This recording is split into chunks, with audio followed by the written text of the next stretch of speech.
Here's what car experts don't want you to know about 1970s trucks. While everyone's chasing muscle cars from this era, there are 10 incredible trucks sitting right under their noses that are still dirt cheap, and nobody can explain why. The 1970s gave us some of the most revolutionary trucks ever built. But here's the crazy part. While classic car prices have gone through the roof, these trucks are still flying under the radar. I'm talking about vehicles that should be worth six figures, but you can still pick up for the price of a decent used Honda. And the strangest thing? Even the experts can't figure out why the market hasn't caught on yet. Before we dive into these hidden gems, I've got to mention something wild. Only 1.5% of people watching this channel are actually subscribed. That's crazy low, and hitting that subscribe button really helps me get monetized so I can keep bringing you content like this. It literally takes 1 second and costs you nothing. Now, let's talk about why these trucks are so undervalued. The 1970s was a weird time for the auto industry. Gas crisis, emissions regulations, and changing consumer tastes all mixed together to create this perfect storm. Most people think the decade killed performance vehicles, but they're dead wrong.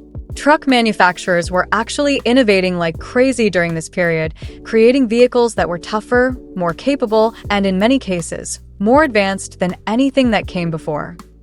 But here's where it gets interesting. While muscle car collectors were busy fighting over every surviving Chevelle and Challenger, these trucks just sat there, working hard, being useful, and getting ignored. Fast forward to 2025, and we've got this massive blind spot in the collector market that smart buyers are just starting to notice. Number 10. The 1978 Dodge D-Series Power Wagon. Let's start with a truck that should be worth way more than it is. The 1978 Dodge Power Wagon was basically a monster disguised as a work truck. We're talking about a vehicle that came from the factory with a 440 cubic inch V8 that made over 250 horsepower when most trucks were struggling to hit 200. Here's what makes this truck special. Dodge didn't just slap a big engine in a regular truck and call it a day. They beefed up everything. The frame was reinforced, the suspension was upgraded, and the whole drivetrain was built to handle serious abuse. This wasn't some weekend warrior truck. This was designed for people who needed to haul massive loads across terrible terrain. The crazy part? You can still find decent examples for under $15,000. Compare that to a 1978 Dodge Challenger, which will cost you at least $50,000 for something in similar condition. It makes no sense. The Power Wagon has the same legendary 440 engine, the same build quality, and arguably more capability, but the market just hasn't figured it out yet. Experts think it's because work trucks weren't seen as collectible until recently. But that's changing fast, and when it does, these prices are going to explode. Number 9. The 1975 International Scout II. Now this is where things get really interesting. The 1975 International Scout II was basically the grandfather of every modern SUV you see on the road today, but nobody talks about it. This truck was doing things in 1975 that other manufacturers wouldn't figure out for another decade. International Harvester built this thing like a tank. We're talking about a vehicle that was equally at home hauling a boat to the lake or climbing a mountain trail that would make a modern Jeep think twice. The base model came with a 304 V8, but you could option it up to a 401 that made serious power. What makes the Scout II really special is how advanced it was for 1975. They offered features like power steering, power brakes, and even air conditioning at a time when most trucks came with roll-up windows and a prayer. The four-wheel drive system was bulletproof, and the removable top meant you could have an open-air experience decades before the Jeep Wrangler made it cool. But here's the kicker. You can buy a restored Scout II for less than what people pay for a decent used pickup truck. We're talking about a piece of automotive history that's still affordable, and nobody can explain why. The Scout has a cult following, but it hasn't broken into mainstream collector consciousness yet. Number 8. The 1970 Ford GMC Sierra Grande. This is probably the most overlooked truck on our list, and that's saying something. The 1974 GMC Sierra Grande was GMC's answer to Ford's luxury truck offerings, and they absolutely nailed it. But while everyone was paying attention to Chevy, GMC was building what might have been the best truck of the decade. The Sierra Grande wasn't just about luxury features, though it had plenty of those. We're talking about a truck that came with options like bucket seats, console shifter, rally wheels, and enough chrome to blind a satellite. But underneath all that fancy stuff was serious capability. GMC offered the Sierra Grande with everything from a 250 cubic inch inline-six all the way up to a 454 big block. The 454 version could tow massive loads while still being comfortable enough for daily driving. The build quality was exceptional, and the styling was aggressive without being over the top. So why is this truck still cheap? Experts think it's because GMC lived in Chevrolet's shadow during this period. People bought the Chevy equivalent instead, which means there are fewer Sierra Grandes around, but also less demand. It's classic supply and demand gone wrong. Limited supply should mean higher prices, but when demand is low, prices stay flat. Number 7. The 1976 Ford F-250 Highboy. Now we're getting into trucks that serious collectors are starting to notice, but the general market still hasn't caught up. The 1976 Ford F-250 Highboy is one of those vehicles that looks ordinary until you understand what you're looking at. Then, everything changes. The Highboy nickname comes from the truck's stance. Ford raised the whole vehicle to accommodate the four-wheel drive components without cutting into ground clearance. The result was a truck that looked tough and could back it up with performance. Ford offered the F-250 with some serious engine options, including a 390 V8 and even a 460 big block that made over 240 horsepower. But power wasn't the only story here. The F-250 had one of the most robust four-wheel drive systems of the era, with a manual locking front differential that could handle anything you threw at it. What makes the 1976 special is that it was the last year before Ford redesigned the F-Series. That means you're getting the final evolution of a design that had been perfected over several years. All the bugs were worked out, reliability was at its peak, and the styling was classic Ford tough. But here's where it gets weird. While later F-Series trucks have become collectible, the Highboy is still relatively affordable. You can find good examples for $20,000 to $30,000, which is nothing compared to what muscle cars from the same era are bringing. Number 6. The 1973 Chevrolet K10 Blazer. The 1973 Chevy K10 Blazer is probably the most undervalued truck on this entire list, and that's not even close. This vehicle basically invented the modern SUV category, but it's still selling for less than what people pay for boring sedans. Chevy took their successful pickup truck platform and chopped the back half off, creating something that had never really existed before, a truck with the capability of a full-size pickup, but the maneuverability of a smaller vehicle. The removable hardtop meant you could go topless when the weather was nice, and the short wheelbase made it incredibly capable off-road. Under the hood, the K10 Blazer could be equipped with everything from a mild 307 V8 up to a serious 350 that made real power. The four-wheel drive system was the same bulletproof setup used in Chevy's pickup trucks, which means it could handle whatever you threw at it. But here's what makes the 1973 special. It was the first year of the second generation, which means Chevy had fixed all the problems from the earlier design while keeping everything that made it great. The styling was perfect, the proportions were right, and the capability was unmatched. So, why isn't this truck worth a fortune? Experts are stumped. The K10 Blazer has everything collectors should want: iconic styling, serious capability, historical significance, and relatively low production numbers. But prices have stayed reasonable, which means smart buyers still have a chance to get in before the market figures it out. Number 5. The 1977 Dodge Ramcharger. Talk about a truck that should be worth way more than it is. The 1977 Dodge Ramcharger was Dodge's answer to the Chevy Blazer and Ford Bronco, but in typical Mopar fashion, they did it with more style and more power than anyone else.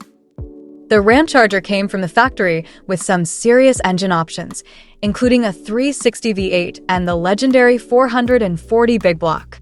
That 440 option is what makes this truck special. We're talking about the same engine that powered muscle cars like the Roadrunner and Super Bee, but now it was available in a full-size SUV that could haul your boat and your family. Dodge built the Ramcharger Tough. The frame was based on their pickup truck platform, which means it could handle serious abuse. The four-wheel drive system was robust, and the interior was actually pretty nice for a truck from this era. You got real seats, decent gauges, and options like air conditioning and power steering. The styling was pure 1970s aggression. Angular lines, a bold grille, and proportions that looked like they meant business. This wasn't some cute suburban SUV. This was a truck that looked like it could eat lesser vehicles for breakfast. But here's the crazy part. Good Ramchargers are still selling for less than $30,000. Compare that to what people pay for muscle cars with the same engines, and it makes no sense. The Ramcharger has all the performance, plus way more utility, but the market just hasn't caught on yet. Number 4.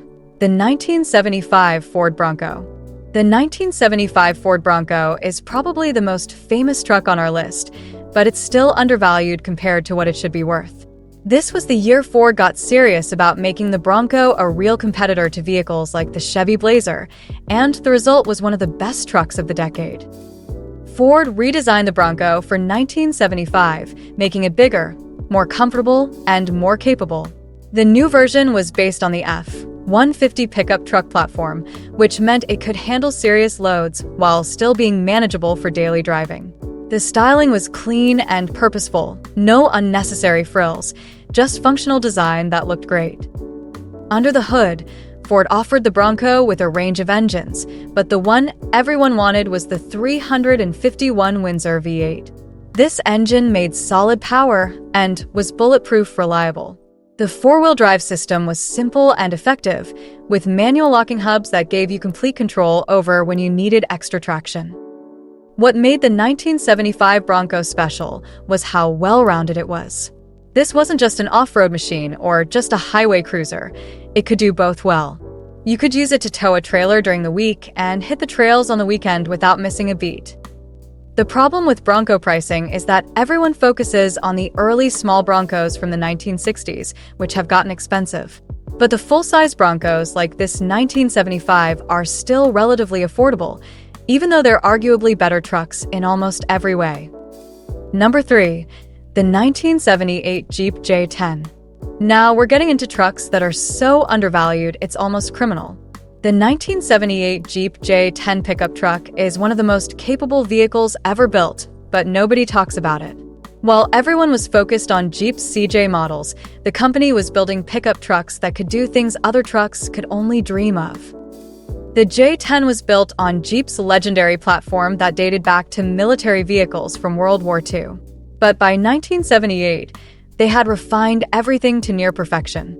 The frame was incredibly robust, the four-wheel drive system was the best in the business, and the styling was pure functional beauty. Jeep offered the J10 with a range of engines, but the sweet spot was the 360 V8. This engine made good power and was known for being practically indestructible. The four-wheel drive system featured Jeep's famous Dana axles front and rear, which could handle abuse that would break other trucks. What made the J10 special was its off-road capability. This truck could go places that would stop other vehicles cold. The combination of short wheelbase, robust drivetrain, and excellent ground clearance meant you could take it anywhere. But it was also comfortable and capable enough for daily use.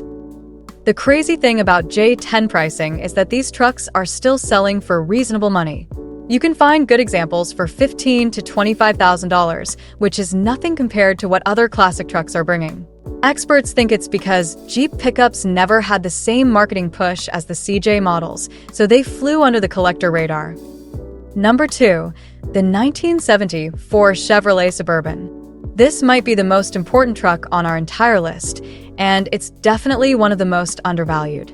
The 1974 Chevrolet Suburban was basically the vehicle that created the modern SUV market, but you can still buy one for less than a decent used car. Chevy had been building Suburbans since the 1930s, but the 1974 model represented the culmination of decades of development. This was a vehicle that could carry 8 people and their luggage, tow a massive trailer, and still be comfortable enough for long highway trips. Nothing else on the market could do all of those things well. Under the hood, the Suburban could be equipped with everything from a mild 307 V8 up to a serious 454 big block. The 454 version was particularly impressive. It could tow enormous loads while still delivering reasonable fuel economy for such a large vehicle. The build quality was excellent, and the reliability was legendary.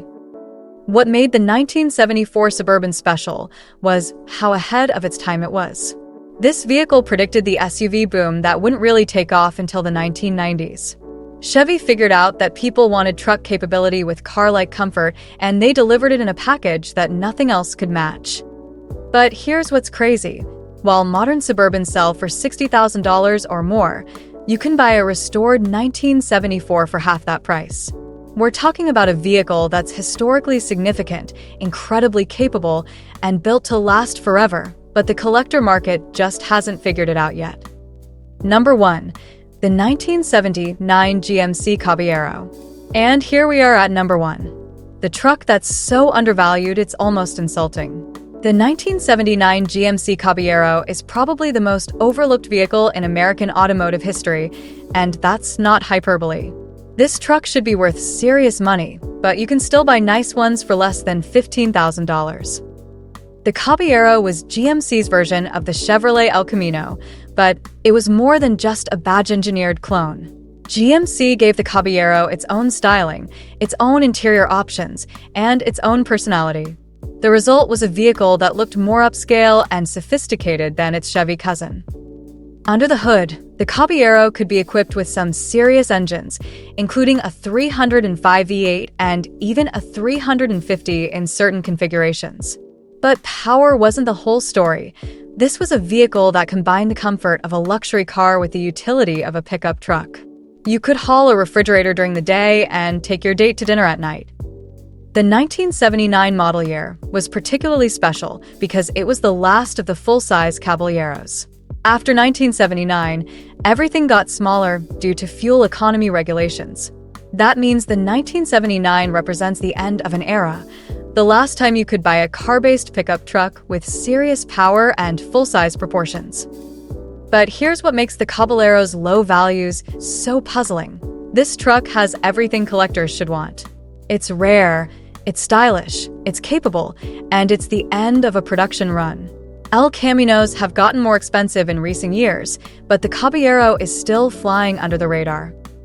Experts think it's because GMC was always seen as the commercial truck brand, while Chevrolet got the performance image. But that's exactly why smart collectors should be paying attention to the Caballero. It's basically the same truck as an El Camino, but with lower prices and less competition from other buyers. The real mystery isn't just why these individual trucks are undervalued. It's why the entire category of 1970s trucks has been ignored by collectors for so long. These vehicles represent some of the most innovative and capable trucks ever built, during a decade that saw massive changes in the automotive industry. Part of the problem might be perception. When people think of the 1970s, they think of the gas crisis, emissions regulations, and declining performance. But truck manufacturers actually thrived during this period because they weren't subject to the same regulations as cars. That meant they could keep building powerful engines and capable vehicles even when car performance was suffering. Another factor might be that these trucks were seen as work vehicles rather than collector items. Unlike muscle cars, which were always about style and performance, trucks were viewed as purely functional. But that's exactly what makes them special. They had to perform in the real world, which means they were built tough and designed to last. The market is starting to catch on, though. Smart collectors are beginning to realize that these trucks offer everything they want: performance, capability, style, and historical significance, at prices that seem almost too good to be true. And the best part is that unlike muscle cars, most of these trucks are still usable for their intended purpose. You can buy any of these trucks, drive them daily, use them for work, take them camping, and still have a valuable collector vehicle. Try doing that with a 1970 Plymouth Cuda and see how that works out. The writing is on the wall, though. Prices for clean examples of all these trucks have been slowly climbing over the past few years. The collectors who get in now, while prices are still reasonable, are going to look like geniuses in 10 years when these trucks are worth what they should have been worth all along. So there you have it, 10 trucks from the 1970s that experts still can't explain. Each one represents incredible value in today's market, and each one has the potential to be worth significantly more as collectors finally start paying attention to this overlooked segment of automotive history. The smart money is already starting to move, and the window for getting these trucks at reasonable prices is closing fast. The question isn't whether these trucks will eventually be expensive, it's whether you'll be one of the people who got in before everyone else figured it out. Don't let these hidden gems stay hidden forever. The next video breaks down the exact models and years to look for when shopping for your first classic truck.